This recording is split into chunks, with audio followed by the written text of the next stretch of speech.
प्रेम समुद्र। रामचरितमानस साक्षात प्रेम समुद्र है।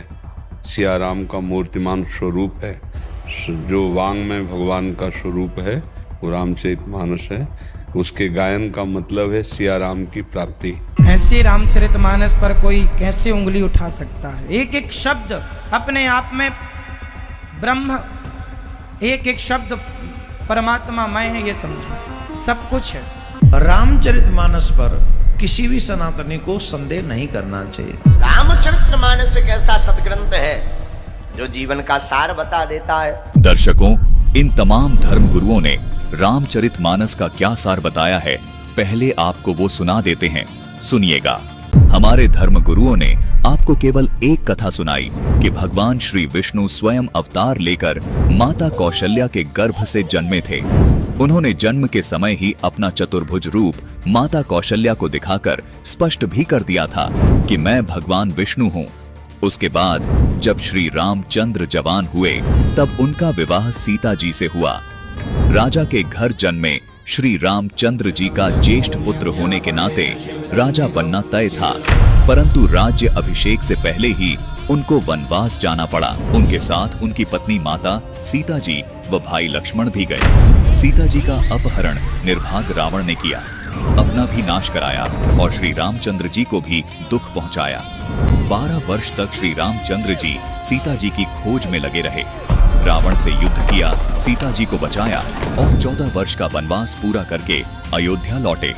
अयोध्या लौटने के 2 वर्ष बाद ही किसी कारण से श्री रामचंद्र जी ने गर्भवती सीता जी को घर से बाहर निकाल दिया।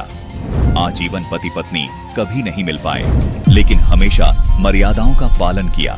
इसलिए श्री राम जी को मर्यादा पुरुषोत्तम कहा जाता है और यही रामचरितमानस का सार है।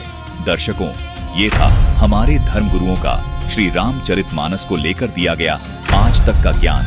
दर्शकों, रामचरितमानस हर सनातनी हिंदू के लिए बहुत मान्य और पवित्र ग्रंथ है।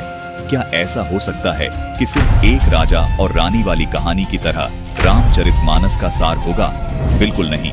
रामचरितमानस को भले ही ये तत्व ज्ञानहीन धर्मगुरु समझ नहीं पाए, लेकिन अब जो रहस्य संत रामपाल जी महाराज आपको रामचरितमानस से आपके सामने उजागर करेंगे, उन्हें देखकर आपके होश उड़ जाएंगे।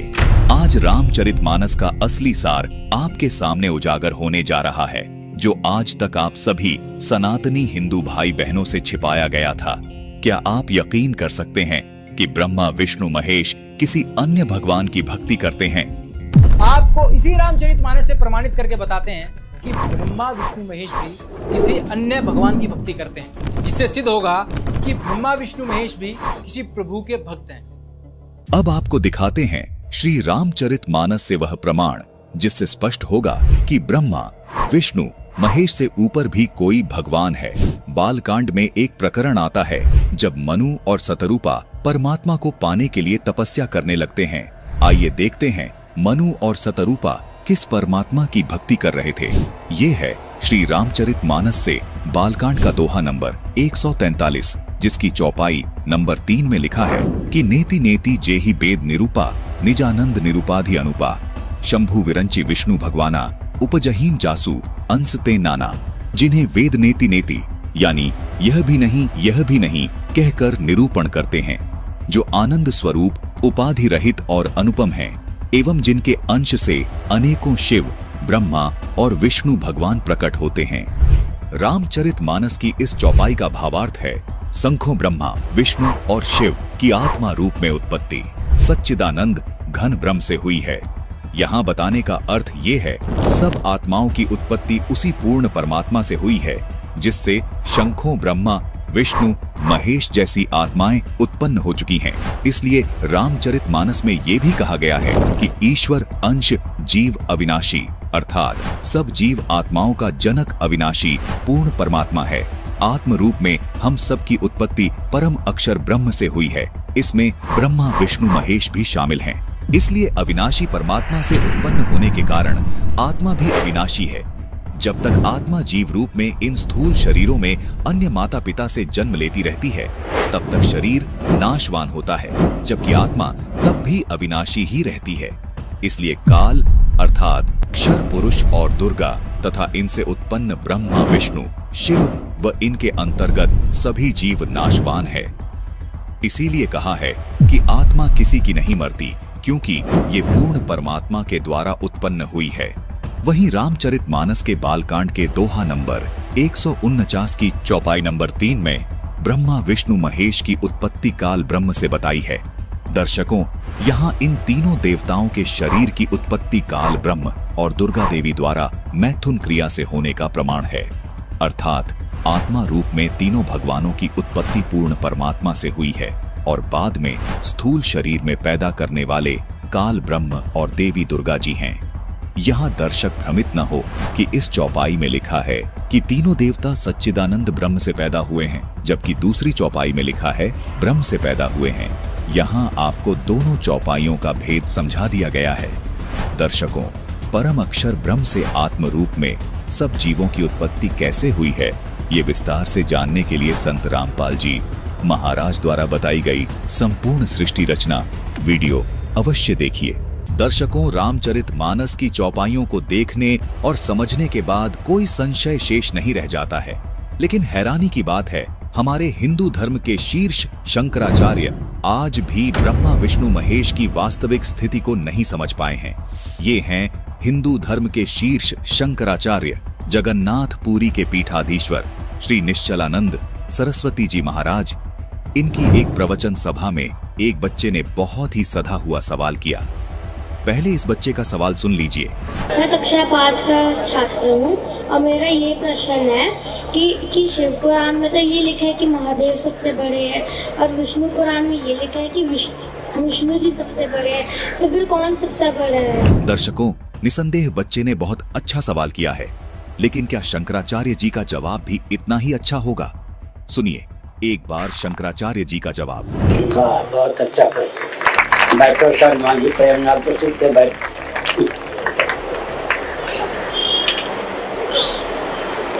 लक्षण एक होने पर वस्तु और व्यक्ति में एकत्व मान्य है।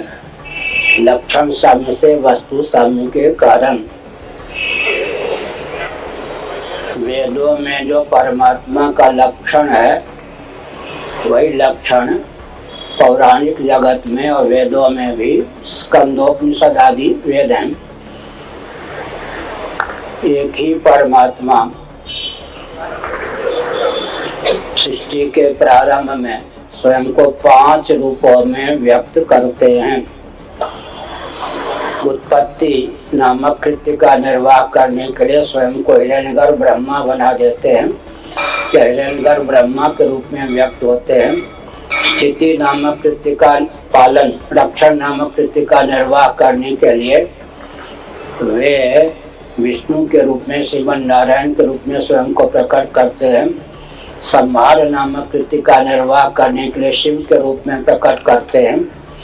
निग्रह नामक कृत्य का निर्वाह करने के लिए, कृत्य माने कार्य, शक्ति के रूप में स्वयं को व्यक्त करते हैं। अनुग्रह नामक कृत्य का निर्वाह करने के लिए गणपति या गणेश के रूप में स्वयं को प्रकट करते हैं।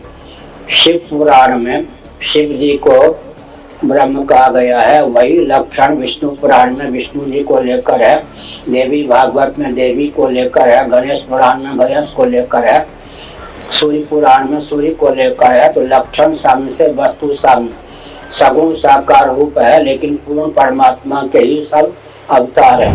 दर्शकों, सुना आपने?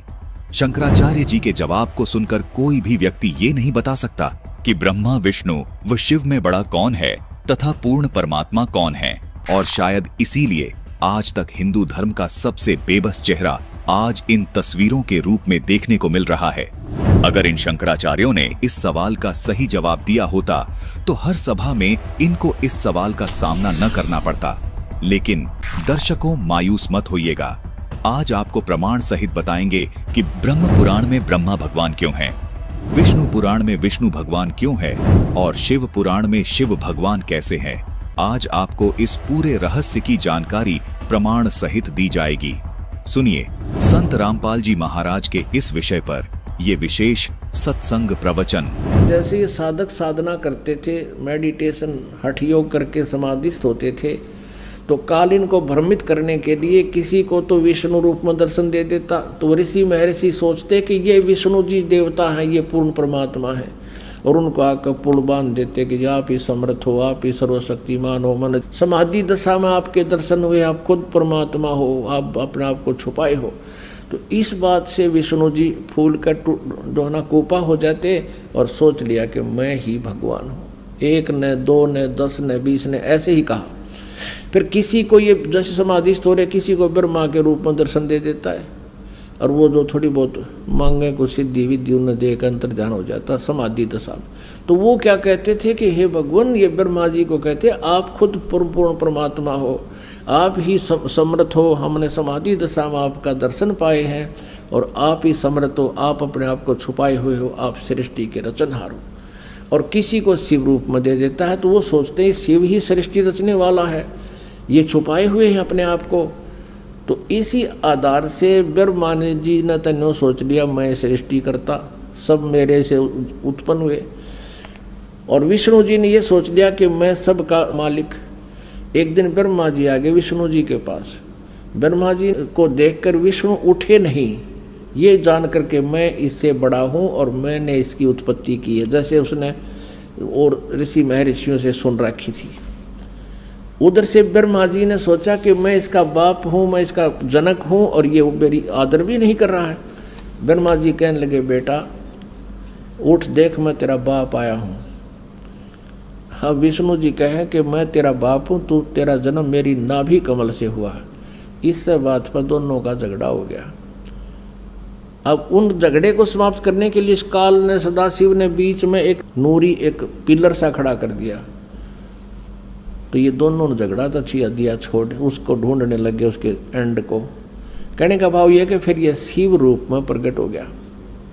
और फिर ये क्या समझाता है, ब्रह्मा विष्णु महेश इनसे प्रसन्न किया तो काल इनको धोखा देता है कि ये तो मेरा साकार रूप है यो पिलर, और मैं निराकार रूप हूँ। मैं अब तुम्हारे सामने साकार बनकर आया हूँ, मैं ही भगवान हूँ, तुम अपने आप को भगवान मत समझो। अब देखो विद्वेश्वर संहिता, ये वही शिव पुराण गीता प्रेस गोरखपुर से प्रकाशित। और ये देखो ब्रह्मा विष्णु महेश का आपस में झगड़ा हो गया था, बीच में यो स्तंभ खड़ा कर दिया, इसको लिंग बोले, शिवलिंग। और ये अब 25 पृष्ठ पे हम दिखाते हैं। ब्रह्मा और विष्णु ने पूछा प्रभु सृष्टि आदि 5 कर्तव्यों के लक्षण क्या क्या हैं यह हम दोनों को बताइए। भगवान शिव बोले, युग काल बोला कि मेरे कर्तव्यों को समझना अत्यंत गहन है, तथापि मैं कृपा पूर्वक तुम्हें उनके विषय में बता रहा हूँ। अब यहाँ देखो, यहाँ देखिएगा 26 पृष्ठ पे संक्षिप्त शिव पुराण नीचे आते हैं।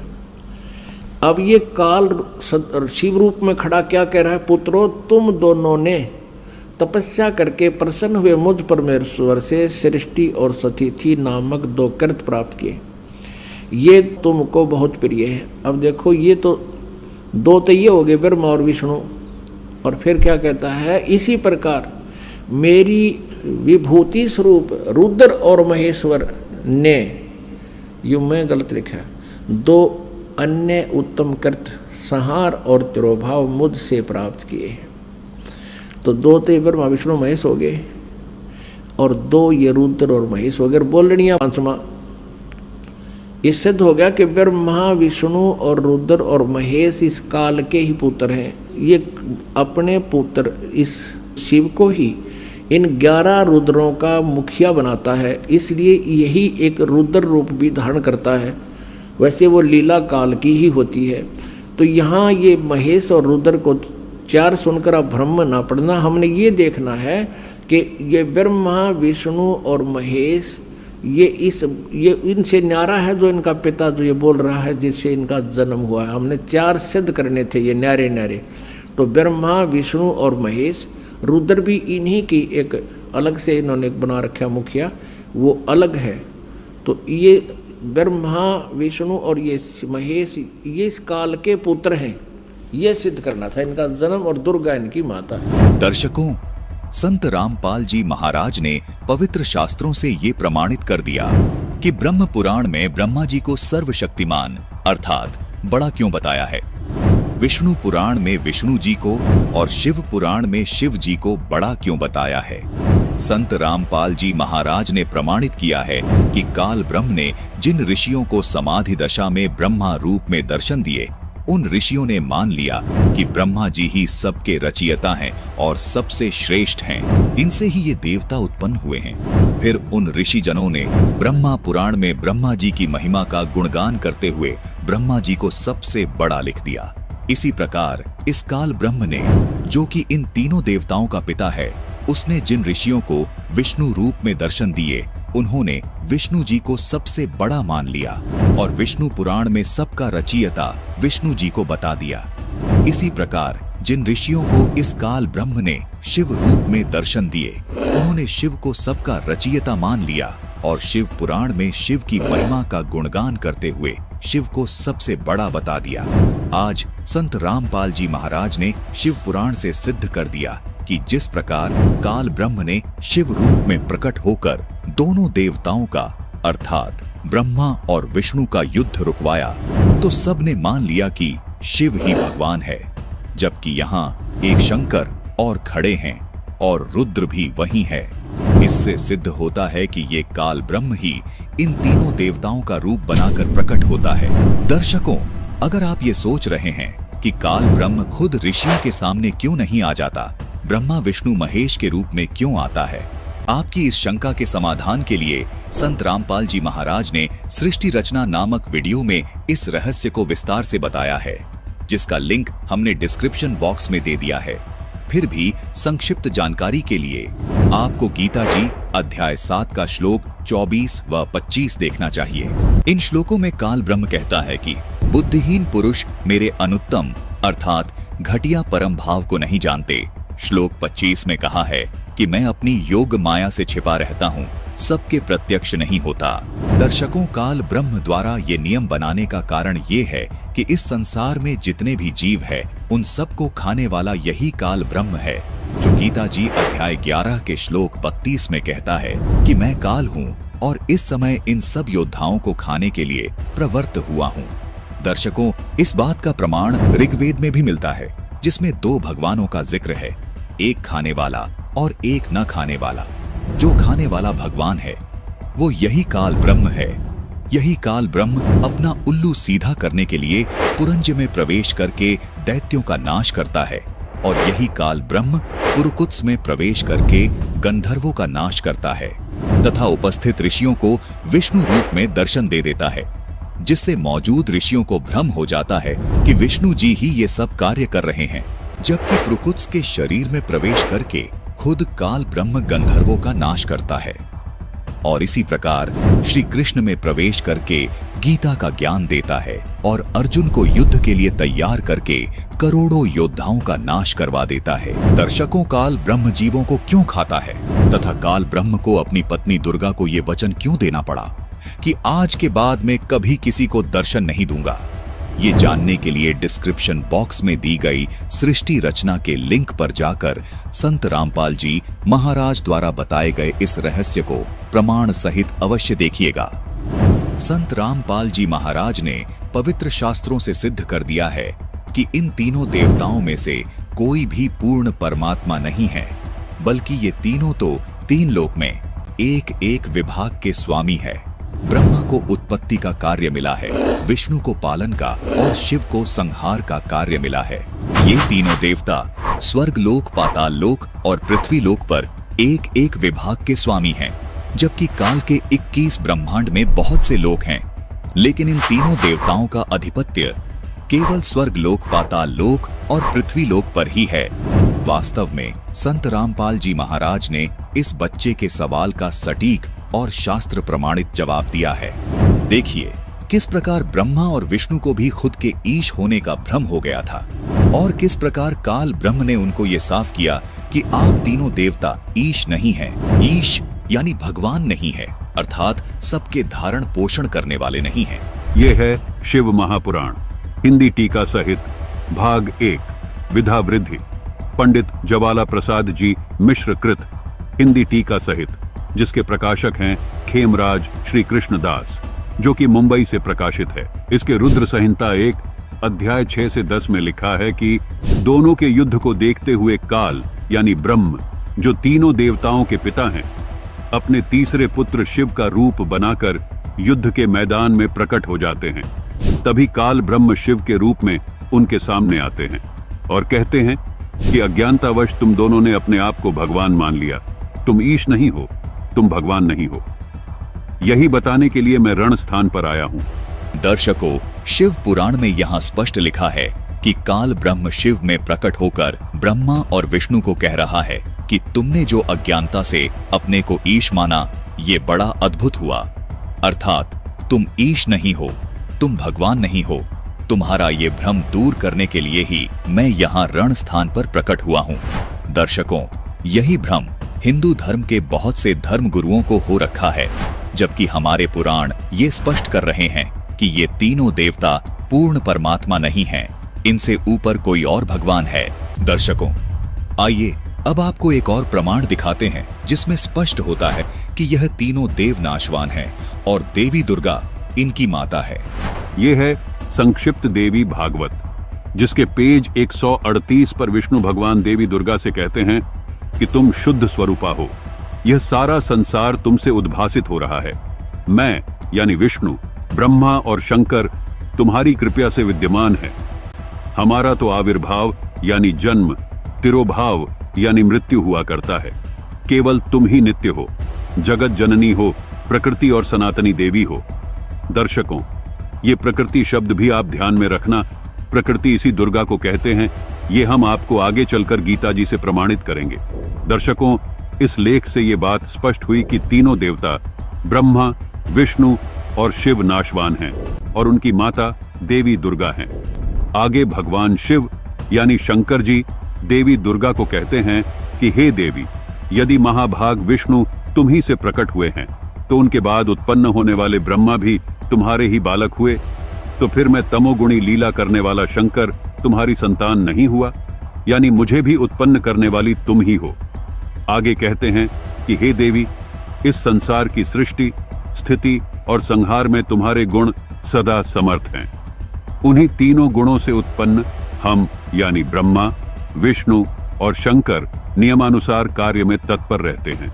दर्शकों, यहाँ ये स्पष्ट हुआ कि ब्रह्मा, विष्णु, महेश ही तीनों गुण हैं। दर्शकों, आइए आपको एक और प्रमाण दिखाते हैं कि ब्रह्मा, विष्णु, महेश तीनों गुण हैं और दुर्गा इनकी माता है। देखिए, ये है श्रीमद् देवी भागवत, हिंदी टीका सहित, भाग 1, खेमराज श्री कृष्णदास प्रकाशन, बंबई। इसके तृतीय स्कंद के पेज नंबर 11 पर भगवान शंकर देवी दुर्गा को कहते हैं कि हे माता, यदि आप हमारे ऊपर सदा दया युक्त रहती हैं, तो हमको तमोगुण किस प्रकार प्रदान किया, ब्रह्मा को रजोगुण प्रदान किया है और हरि यानी विष्णु जी को सतोगुण क्यों बना दिया? नीचे संस्कृत भी आप देख सकते हैं। यदि दया धर्मना न सदाम्बिके कथम अहम विहित च तमोगुण कमलज रजो गुण संभव सुविहित कीमो सतो गुणो हरि। दर्शकों, यहां भगवान शंकर देवी दुर्गा से कह रहे हैं कि हे माता, आप हम पर दया रखती हैं, तो आपने मुझे तमोगुण क्यों बना दिया और कमल से उत्पन्न होने वाले ब्रह्मा को रजोगुण क्यों बना दिया, तथा हरि यानी विष्णु को सतोगुण क्यों बना दिया? इससे स्पष्ट हुआ कि ये तीनों गुण ब्रह्मा, विष्णु और महेश हैं। दर्शकों, अभी आपको एक और प्रमाण दिखाते हैं जिससे ये बिल्कुल स्पष्ट हो जाएगा कि ये तीनों देवता ही तीन गुण हैं। ये है संक्षिप्त मार्कंडे पुराण, सचित्र मोटा टाइप, गीता प्रेस गोरखपुर से प्रकाशित, जिसके 131 पृष्ठ पर लिखा है कि रजोगुण प्रधान ब्रह्मा, तमोगुण प्रधान रुद्र और सतोगुण प्रधान विश्वपालक विष्णु हैं। ये ही तीन देवता हैं और ये ही तीन गुण हैं। दर्शकों, मार्कंडे पुराण ने यह स्पष्ट कर दिया कि ये तीनों देवता ही तीन गुण हैं। आइए अब देखिए इन तीन गुणों की भक्ति करने वालों के विषय में श्रीमद् देवी भगवत गीता जी में क्या लिखा है। ये है श्रीमद् भगवत गीता, गीता प्रेस गोरखपुर से प्रकाशित, अध्याय 7 के श्लोक 12 में लिखा है कि जो सतोगुण से उत्पन्न होने वाले भाव हैं और जो रजोगुण से तथा तमोगुण से होने वाले भाव हैं उनको तू मुझसे ही होने वाला ऐसा जान। इस श्लोक में यह स्पष्ट हुआ कि रजोगुण यानी ब्रह्मा से उत्पत्ति, सतोगुण विष्णु से स्थिति और तमोगुण शिव जी से संहार हो रहा है। अध्याय 7 के श्लोक 13 में लिखा है कि गुणों के कार्य रूप सात्विक, रजस और तमस, इन तीनों प्रकार के भाव से ये सारा संसार मोहित हो रहा है, इसलिए इन तीनों गुण से परे मुझे नहीं जानते। अध्याय 7 के श्लोक 14 में लिखा है कि ये त्रिगुणमयी माया बड़ी दुस्तर यानी घटिया है। जो पुरुष इस माया का उल्लंघन कर जाते हैं वो संसार से पार हो जाते हैं। दर्शकों, गीता ज्ञान दाता का कहना है कि जो साधक इन तीनों गुणों की भक्ति न करके ऊपर उठ जाते हैं यानी मेरी भक्ति करते हैं, उनको ज्यादा लाभ मिलता है। अध्याय 7 के श्लोक 15 में लिखा है कि इस त्रिगुण माया के द्वारा यानी ब्रह्मा विष्णु महेश के द्वारा जिनका ज्ञान हरा जा चुका है, वे आसुर स्वभाव को धारण किए हुए मनुष्यों में नीच दूषित कर्म करने वाले मूढ़ लोग मुझको नहीं भजते। दर्शकों, यहाँ इस भजते शब्द पर गौर करना जरूरी है। भजना मतलब पूजा करना, भक्ति करना। यहाँ गीता ज्ञान दाता ने स्पष्ट किया है जिनका ज्ञान त्रिगुणमयी माया के द्वारा हरा जा चुका है। यहाँ गुणों से मतलब सीधा तीनों देवताओं से है, क्योंकि गुणों को नहीं भजा जाता। यहाँ गीता ज्ञान दाता का कहना है कि जिनका ज्ञान इन त्रिगुणमयी माया के द्वारा अथवा इन तीनों देवताओं के द्वारा हरा जा चुका है, मतलब जो इन देवताओं को ही भगवान मान चुके हैं, वो असुर स्वभाव को धारण किए हुए मूढ़ यानी मूर्ख लोग मुझे भी नहीं भजते। दर्शकों, ये सिद्ध हुआ कि हमारे हिंदू धर्म के शीर्ष शंकराचार्यों को भी अपने शास्त्रों का ज्ञान नहीं है। केवल सुनी सुनाई बातों को भोली जनता के सामने सुनाकर केवल झूठी महिमा बनाए बैठे हैं। वास्तविक ज्ञान संत रामपाल जी महाराज ने अपने ही पवित्र शास्त्रों से आप सबके सामने रख दिया है।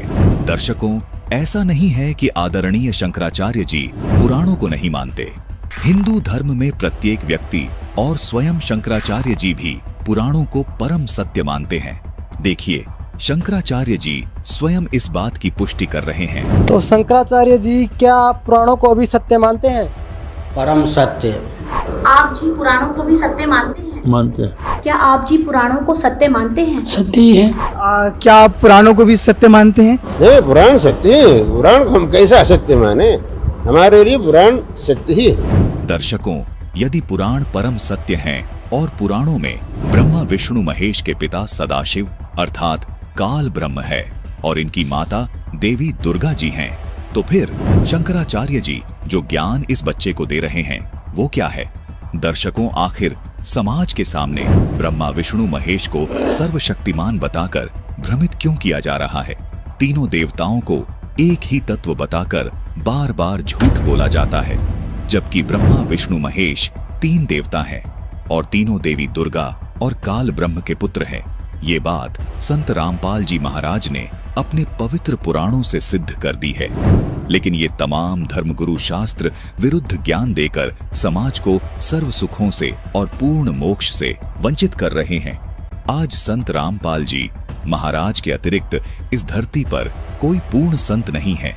इतना अद्भुत और गूढ़ ज्ञान जो हमारे ही पवित्र शास्त्रों में छुपा था, उसको केवल संत रामपाल जी महाराज ने ही भक्त समाज को बताया और समझाया है।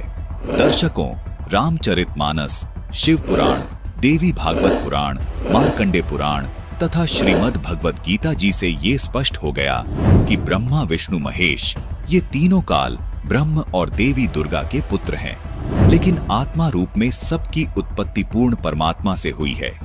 देवी दुर्गा और काल की उत्पत्ति भी आत्मा रूप में पूर्ण परमात्मा से ही हुई है।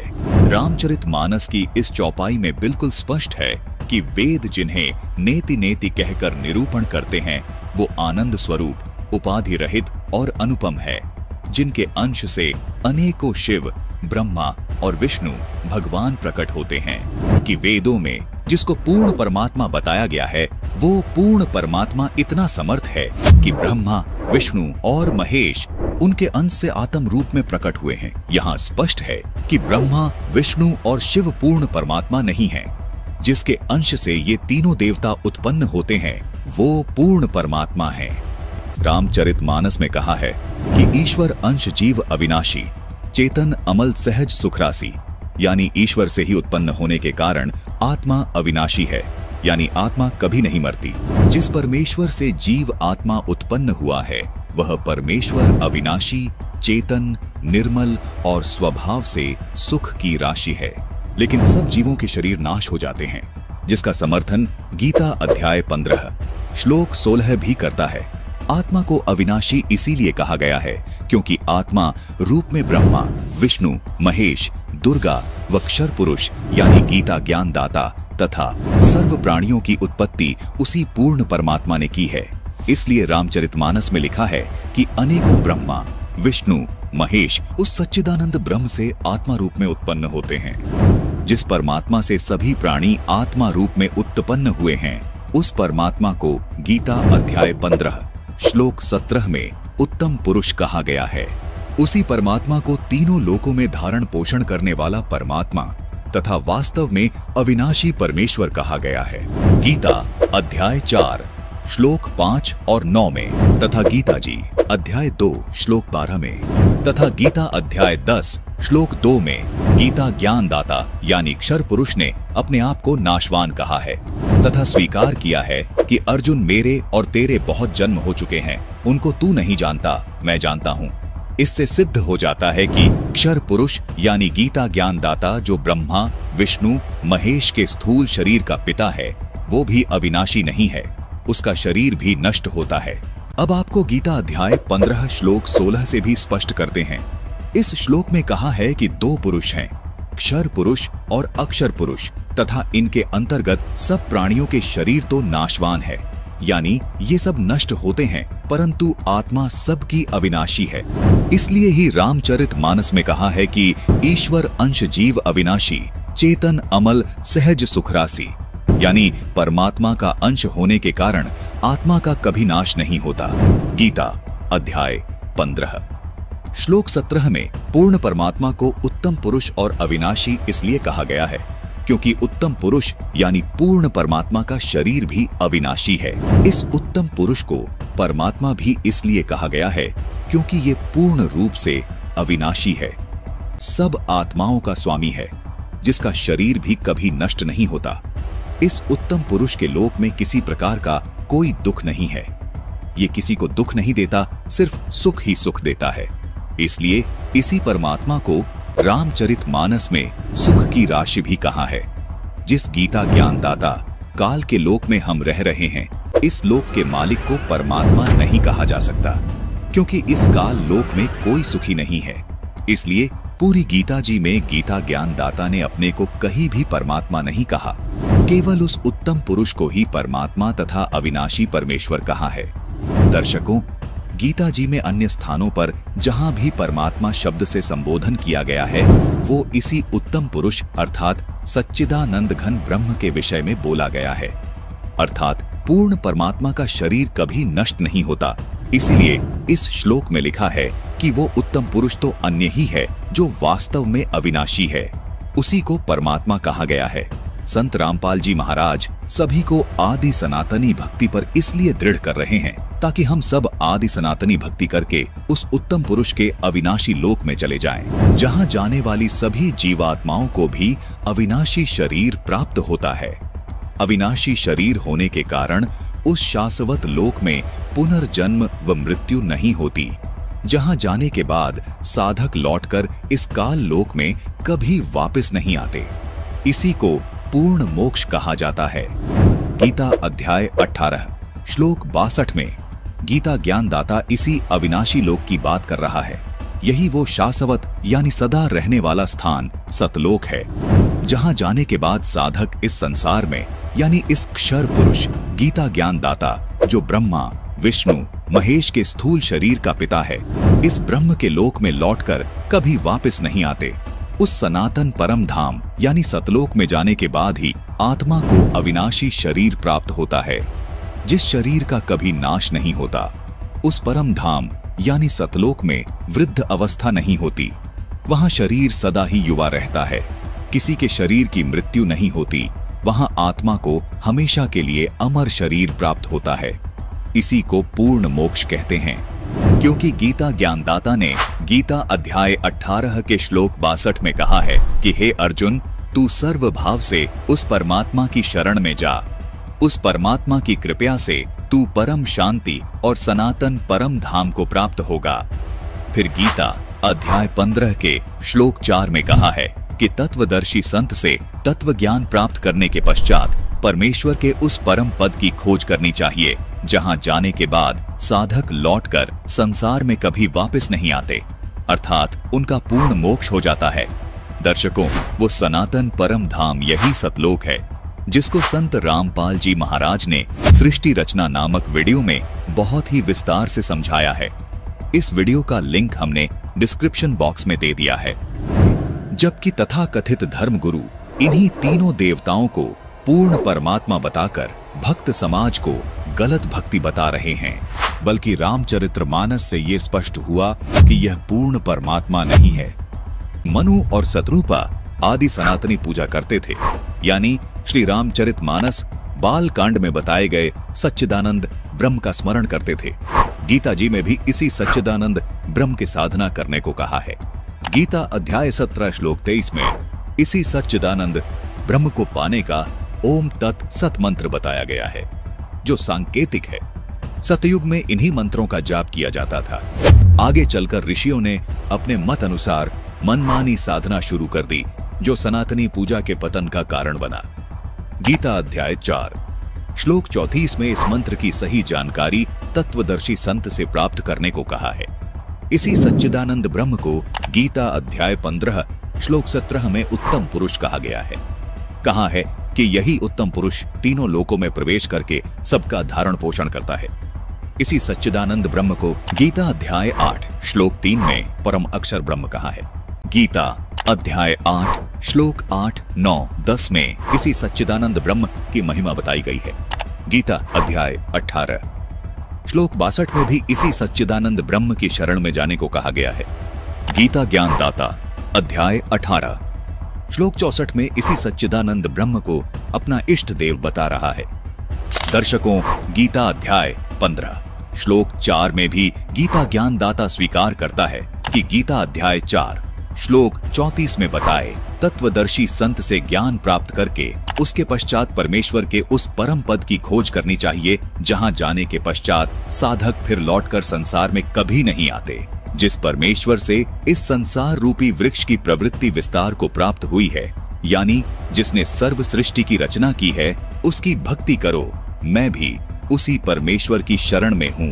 दर्शकों, गीता जी की तरह रामचरितमानस की ये चौपाई भी यही सिद्ध कर रही है कि पूर्ण परमात्मा ब्रह्मा, विष्णु, शिव तथा ब्रह्म नहीं है। वास्तव में सच्चिदानंद ब्रह्म कोई और है, जिसकी साधना स्वयं ब्रह्म भी करता है। दर्शकों, रामचरितमानस की इस चौपाई में ये स्पष्ट है कि पूर्ण परमात्मा ये तीनों देवता ब्रह्मा, विष्णु और शिव नहीं है। पूर्ण परमात्मा सच्चिदानंद घन ब्रह्म है। सच्चिदानंद घन ब्रह्म कौन है, इसकी संपूर्ण जानकारी पाने के लिए कृपया देखिए संपूर्ण सृष्टि रचना, जिसका लिंक हमने डिस्क्रिप्शन बॉक्स में दिया है। बालकांड दोहा नंबर 145 चौपाई नंबर 1 में लिखा है कि सुनु सेवक सुर तरु सुरधेनु विधि हरिहर बंदित पद रेणु सेवत सुलभ सकल सुखदायक प्रणतपाल सचराचर नायक। हे प्रभु, सुनिए, आप सेवकों के लिए कल्प वृक्ष और कामधेनु है। आपकी चरण रज की ब्रह्मा, विष्णु और शिवजी भी वंदना करते हैं। आप सेवा करने में सुलभ हैं तथा सब सुखों के देने वाले हैं। आप शरणार्थी के रक्षक और जड़ चेतन के स्वामी हैं। इस चौपाई से स्पष्ट हो जाता है कि ब्रह्मा, विष्णु, महेश भी अन्य परमात्मा की यानी सच्चिदानंद ब्रह्म की भक्ति करते हैं। बालकांड दोहा नंबर 149 चौपाई नंबर 3 तुम ब्रह्मादि जनक जग स्वामी ब्रह्म सकल उर अंतर्जामी। आप ब्रह्मा आदि के भी पिता हैं, यानी उत्पन्न करने वाले हैं, जगत के स्वामी हैं और सबके हृदय के भीतर की जानने वाले ब्रह्म है।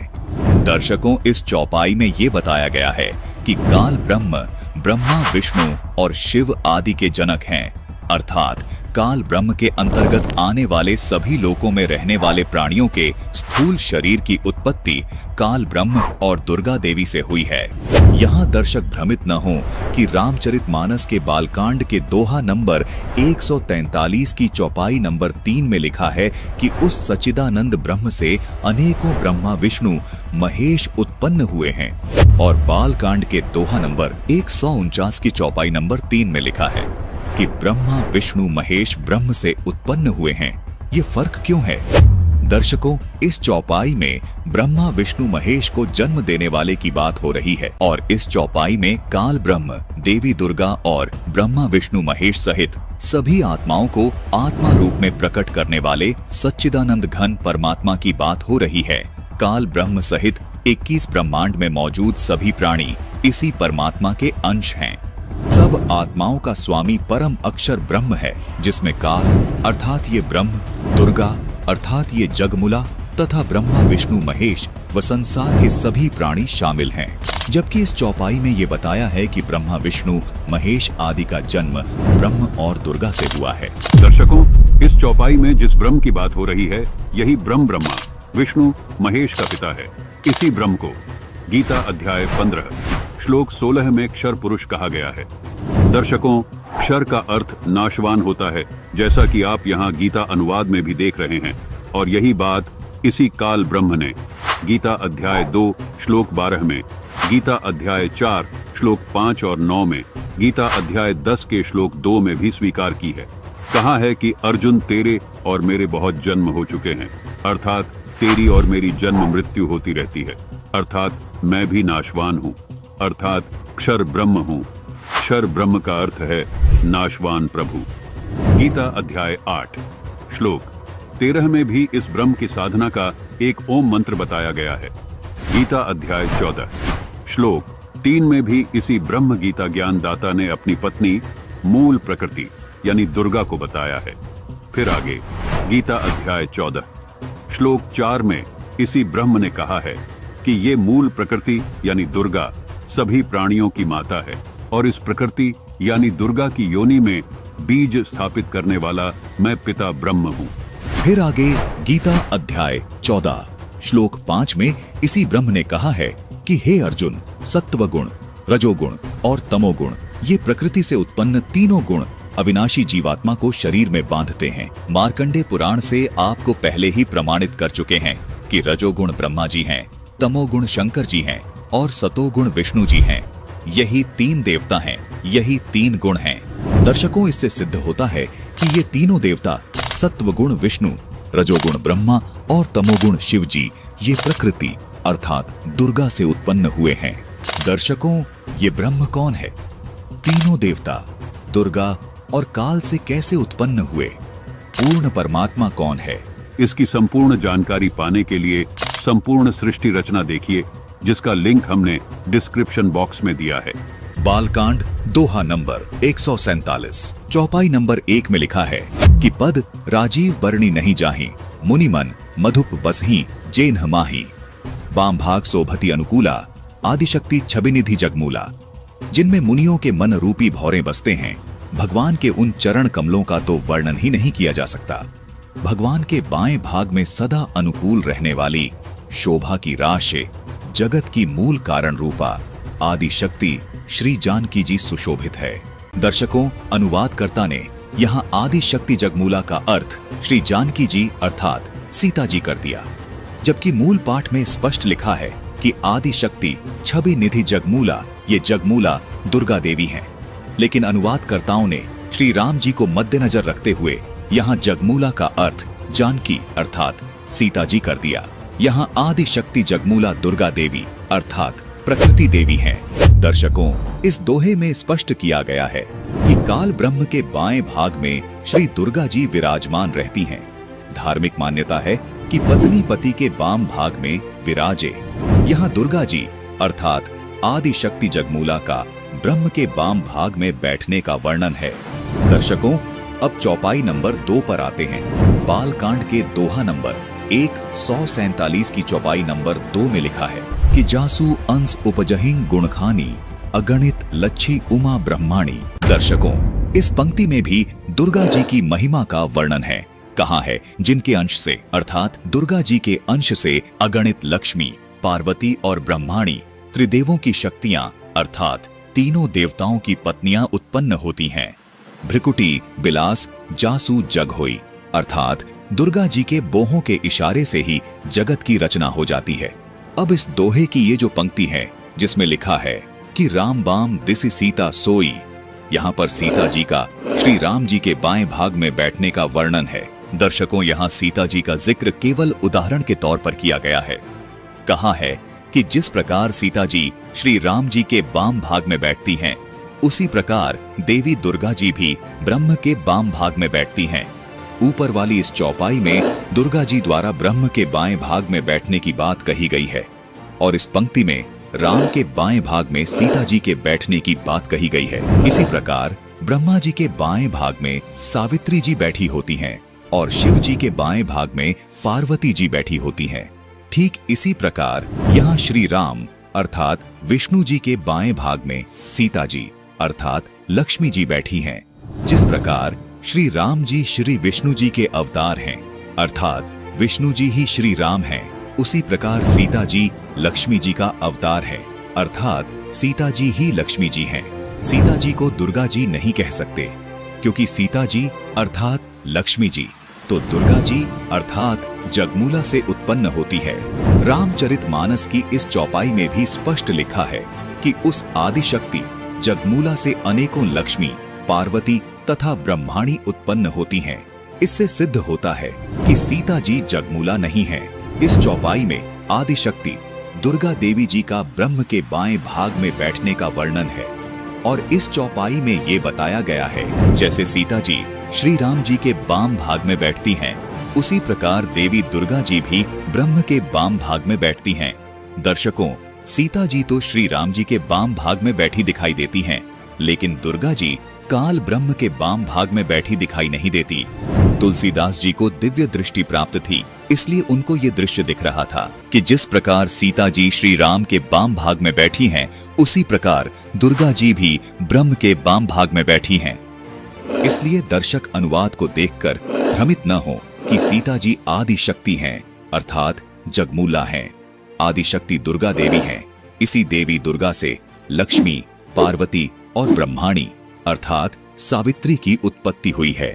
रामचरितमानस की इन दोनों चौपाइयों ने ये बिल्कुल स्पष्ट कर दिया। सोचने की बात है कि सीता जी तो खुद लक्ष्मी जी का अवतार थी और चौपाई नंबर 2 कह रही है कि मूल प्रकृति से लक्ष्मी जी उत्पन्न हुई है। इससे भी सिद्ध हो जाता है कि बाल कांड के दोहा नंबर 147 की चौपाई नंबर 1 में जिस जगमुला की बात हो रही है वो सीता जी नहीं है बल्कि देवी दुर्गा जी ही हैं। देवी दुर्गा जी से ही सरस्वती, लक्ष्मी और पार्वती जी उत्पन्न हुई है। ये तीनों देवियां दुर्गा जी से कैसे उत्पन्न हुई ये जानने के लिए संत रामपाल जी महाराज द्वारा बताई गई सृष्टि रचना देखिए, जिसका लिंक हमने डिस्क्रिप्शन बॉक्स में डाल दिया है। दर्शकों, इस चौपाई में जिस मूल कारण रूपा आदिशक्ति की बात हो रही है, इसी मूल कारण आदिशक्ति प्रकृति यानी दुर्गा को गीता ज्ञानदाता ब्रह्म ने गीता अध्याय 14 श्लोक 3 में अपनी पत्नी होने का संकेत किया है। फिर आगे गीता अध्याय 14 श्लोक 4 में इसी ब्रह्म ने कहा है कि ये मूल प्रकृति यानी दुर्गा सभी प्राणियों की माता है और इस प्रकृति यानी दुर्गा की योनि में बीज स्थापित करने वाला मैं पिता ब्रह्म हूँ।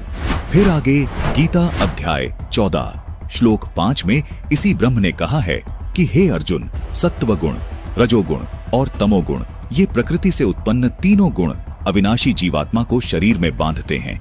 दर्शकों, इससे सिद्ध होता है कि ये तीनों देवता सतगुण विष्णु, रजोगुण ब्रह्मा और तमोगुण शिव जी ये प्रकृति अर्थात दुर्गा से उत्पन्न हुए हैं। मार्कंडेय पुराण से आपको पहले ही प्रमाणित कर चुके हैं कि रजोगुण ब्रह्मा जी हैं, तमोगुण शंकर जी हैं और सतोगुण विष्णु जी हैं।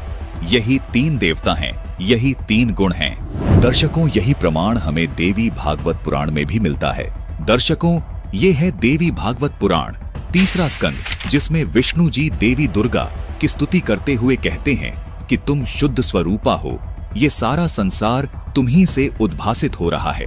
मैं ब्रह्मा और शंकर हम सभी तुम्हारी कृपा से ही विद्यमान हैं। हमारा आविर्भाव और तिरोभाव हुआ करता है। केवल तुम ही नित्य हो, जगतजननी हो, प्रकृति और सनातनी देवी हो। भगवान शंकर बोले, हे देवी, यदि महाभाग विष्णु तुम्ही से प्रकट हुए हैं तो उनके बाद उत्पन्न होने वाले ब्रह्मा भी तुम्हारे ही बालक हुए। फिर मैं तमोगुणी लीला करने वाला शंकर क्या तुम्हारी संतान नहीं हुआ? अर्थात मुझे भी उत्पन्न करने वाली तुम ही हो। संसार की सृष्टि करने में तुम बड़ी चतुर हो। अपनी इच्छा के अनुसार क्रीड़ा करती और शांत भी हो जाती हो। इस संसार की सृष्टि, स्थिति और संहार में तुम्हारे गुण सदा समर्थ हैं। उन्हीं तीनों गुणों से उत्पन्न हम ब्रह्मा, विष्णु एवं शंकर नियमानुसार कार्य में तत्पर रहते हैं। दर्शकों, देवी भागवत पुराण ने यह स्पष्ट किया कि ब्रह्मा, विष्णु, महेश ही तीन गुण हैं, अर्थात तीन देवता हैं। ये तीनों देव नाशवान हैं और दुर्गा इनकी माता है तथा दुर्गा को ही प्रकृति कहते हैं। बालकांड दोहा नंबर 147 चौपाई नंबर 2 में लिखा है कि जासु अंश उपजहिं गुणखानी अगणित लच्छी उमा ब्रह्माणी, जिनके अंश से गुणों की खान अगणित लक्ष्मी, पार्वती और ब्राह्मणी त्रिदेवों की शक्तियां उत्पन्न होती हैं तथा जिनकी भौह के इशारे से ही जगत की रचना हो जाती है। इस चौपाई में मूल प्रकृति दुर्गा और पति ब्रह्म की बात हो रही है। सरस्वती, लक्ष्मी, पार्वती कैसे पैदा हुई, ये जानना दिलचस्प रहेगा। इसकी संपूर्ण जानकारी पाने के लिए कृपया देखिए संपूर्ण सृष्टि रचना, जिसका लिंक हमने डिस्क्रिप्शन बॉक्स में दिया है। दर्शकों, जिस प्रकार रामचरितमानस को तुलसीदास जी ने रामचंद्र जी के जीवन काल के लाखों वर्ष बाद अपनी दिव्य दृष्टि से विक्रमी संवत 1631 अर्थात सन 1574 में लिखा, जो संपूर्ण हिंदू समाज को आज मान्य है।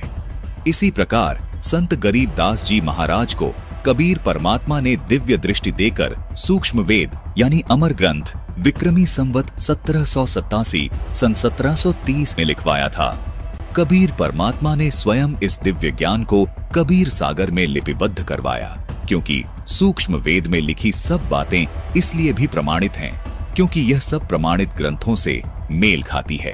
गरीबदास जी ने सूक्ष्म वेद में कहा है कि रजगुण ब्रह्मा, तमगुण शंकर, सतगुण विष्णु कहावे रे, चौथे पद का भेद न्यारा, कोई बिरला साधु पावे रे। भावार्थ है कि तीनों देवता अर्थात श्री ब्रह्मा जी रजगुण हैं, श्री विष्णु जी सतगुण हैं तथा श्री शंकर जी तमगुण हैं। इनका पिता चौथा है, जो इन तीनों का रूप धारण करके एक ब्रह्मांड में बने 14 लोकों का संचालन करता है। उस चौथे का भेद भी कोई तत्वदर्शी संत ही जानता है। कबीर साहिब जी ने कहा है कि चारों छोड़ जो पंचम को ध्यावे, कह कबीर वह हम तक आवे, अर्थात जो इन चारों से ऊपर पांचवें परम अक्षर ब्रह्म की पूजा करता है वह पूर्ण मोक्ष प्राप्त करता है।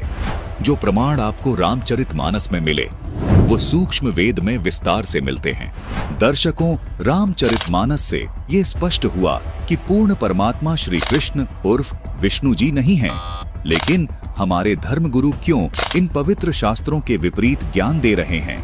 संत रामपाल जी महाराज ने हिंदू धर्म के इस पवित्र शास्त्र से प्रमाणित किया कि ब्रह्मा, विष्णु, महेश पूर्ण परमात्मा की साधना करते हैं। ब्रह्म यानी काल इनका पिता है, दुर्गा इनकी माता है। दर्शकों, रामचरितमानस की ये चौपाई एक बार फिर से पढ़ते हैं, जिसमें कहा है कि तीनों देवता उस सच्चिदानंद ब्रह्म यानी पूर्ण परमात्मा की भक्ति करते हैं। देखिए, बालकांड दोहा नंबर 145 चौपाई नंबर 1 में लिखा है कि सुनु सेवक सुर तरु सुरधेनु, विधि हरिहर बंदित पद रेणु, सेवत सुलभ सकल सुखदायक, प्रणतपाल सचराचर नायक। हे प्रभु, सुनिए, आप सेवकों के लिए कल्प वृक्ष और कामधेनु है। आपकी चरण रज की ब्रह्मा, विष्णु और शिवजी भी वंदना करते हैं। आप सेवा करने में सुलभ हैं तथा सब सुखों के देने वाले हैं। आप शरणार्थी के रक्षक और जड़ चेतन के स्वामी हैं। इस चौपाई से स्पष्ट हो जाता है कि ब्रह्मा, विष्णु, महेश भी अन्य परमात्मा की यानी सच्चिदानंद ब्रह्म की भक्ति करते हैं। दर्शकों, आपने देखा कि श्री ब्रह्मा जी, श्री विष्णु जी और श्री शिव जी पूर्ण परमात्मा की भक्ति करते हैं। दर्शकों, आपके मन में ये शंका उत्पन्न हो रही होगी कि फिर इन देवताओं को ये भक्ति किसने बताई, अर्थात तीनों देवताओं को ये भक्ति बताने वाला कौन है। इनका गुरु कौन है? दर्शकों, इस शंका का निवारण संत रामपाल जी महाराज ने सूक्ष्म वेद से किया है। देखिए ये वीडियो। अनंत कोट ब्रह्मांड का एक रति नहीं भार, सतगुरु पुरुष कबीर हैं ये कुल के सिरजनहार। अयोध्या दशरथ ना होते और नहीं रामचंद्र अवतारे, रावण गर्भ न जन्मिया वो लंका का सकदार। एक कबीर पुरुष अनादि और सकल है बाद, एक कबीर परमात्मा अविनाशी हैं और सभी नाशवान हैं। रचनहार जगत गुरु ये लीला अगम अगाध,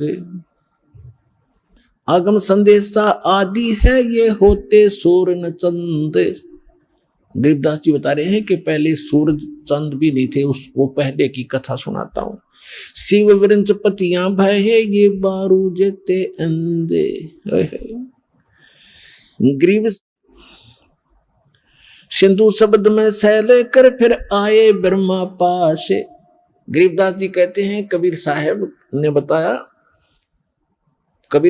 बताया था कि मैंने ब्रह्मा विष्णु और शिव इन सब को मंत्र दिए थे, ये मेरे शिष्य बने थे। क्या बता रहे हैं? शब्द सिंधु में सैल कर फिर आए ब्रह्मा पास, मंत्र नाम सुनाइया ये चेरा की नादास। ब्रह्मा जी को ओम मंत्र दिया परमात्मा ने। ब्रह्मा जी ओम मंत्र का जाप करता है और फिर ब्रह्मा जी से कहा था कि एक और मंत्र दूंगा सतनाम, जब आपकी दृढ़ता देखूंगा। और दोबारा जब परमात्मा गए तो काल ने ब्रह्मा जी को भ्रमित कर दिया कि ये कुछ नहीं जानता, ये झूठ बोलता है। तो बुद्धि बदल गई। आगे रुचि ब्रह्मा जी ने नहीं दिखाई तो परमात्मा ने वो अगला मंत्र नहीं दिया। फिर क्या बताते हैं? एक शब्द से सब है ये ब्रह्मा विष्णु महेश, कच्छ मचकूरम गति ये सेंस पुनि दुन शेष। कहते अक्षीर समुंदर हम गए, शेष सुनाया नाम, रम राम अगाध धुन शेष सेंस बल जाऊं। हम दाता दानी शुरू और ब्रह्मा दीना नाम, शब्द स्वरूपी उतरे सत शब्द निर्वाण। हम बैरागी ब्रह्म पद सन्यासी महादेव। क्या कहते हैं परमात्मा कि हम बैरागी ब्रह्म पद और सन्यासी महादेव, और सो हम नाम दिया शिव जी को, वो करे हमारी सेव। श्वेत भूमि का हम गए द विष्णु विश्वम्बर नाथ। हम इस विष्णु जी के लोक में गए, इनका श्वेत लोक है। अभी नकली लोक बना रखे, सतलोक से मिलती जुलती कुछ श्वेत लोक है विष्णु जी का भी, लेकिन वो सपेती उसके बहुत कम है जो सतलोक का लिए। तो वहां कहते हैं श्वेत भूमि का हम गए जहां विष्णु विश्वम्बर नाथ, हरियम हीरा नाम दे अष्टकमल दल स्वाते। दर्शकों, संत रामपाल जी महाराज ने अमर ग्रंथ की जिन वाणियों को अपने मुखारविंद से पढ़कर सुनाया है, उनसे ये बिल्कुल स्पष्ट हो गया है कि परमात्मा कबीर जी जब सबसे पहले इस संसार में आए तब सबसे पहले ब्रह्मा जी को मिले।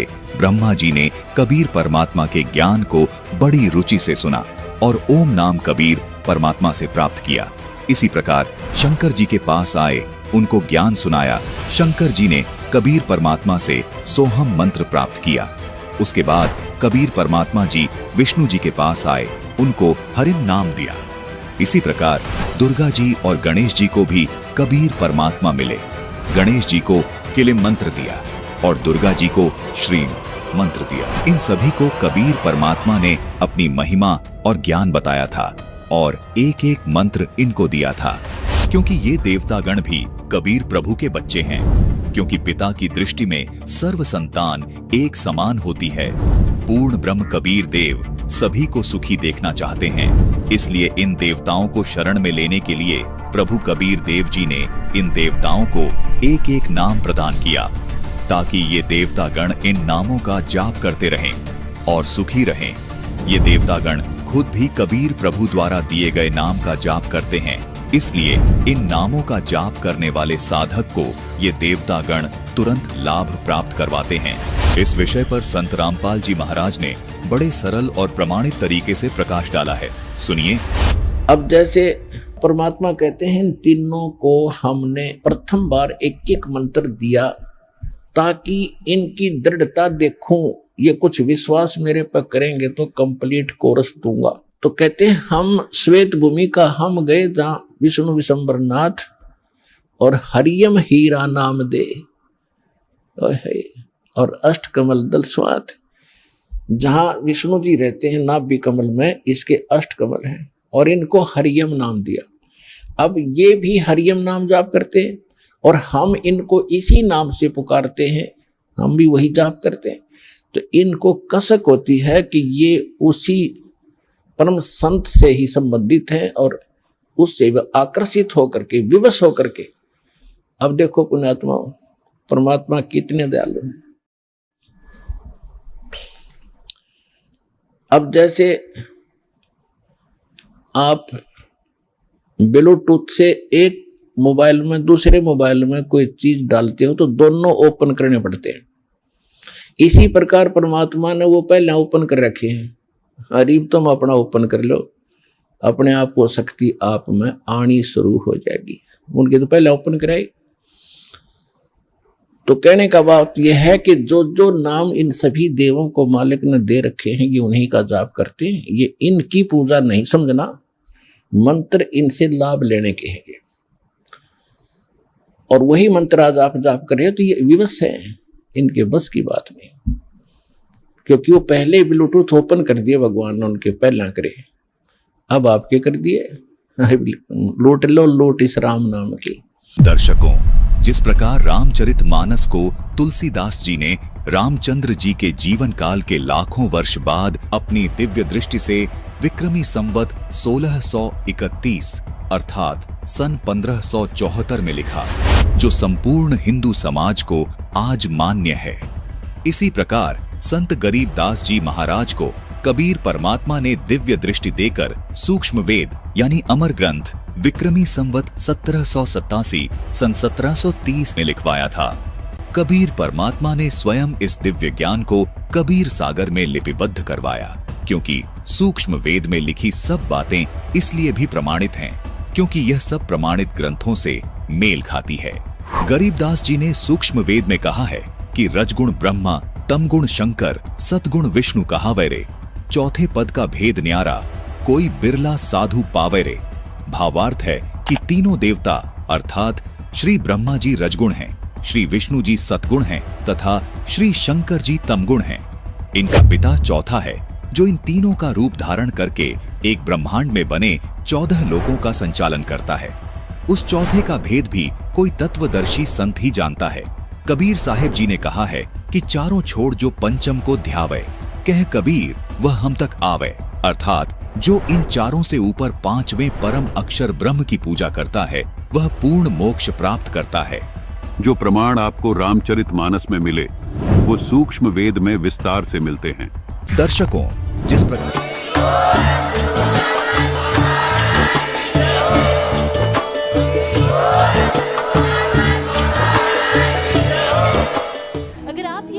YouTube पर देख रहे हैं तो हमारे चैनल को सब्सक्राइब करें और बेल आइकन को दबाना ना भूलें। अगर आप Facebook पर ये वीडियो देख रहे हैं तो हमारे पेज को लाइक करें।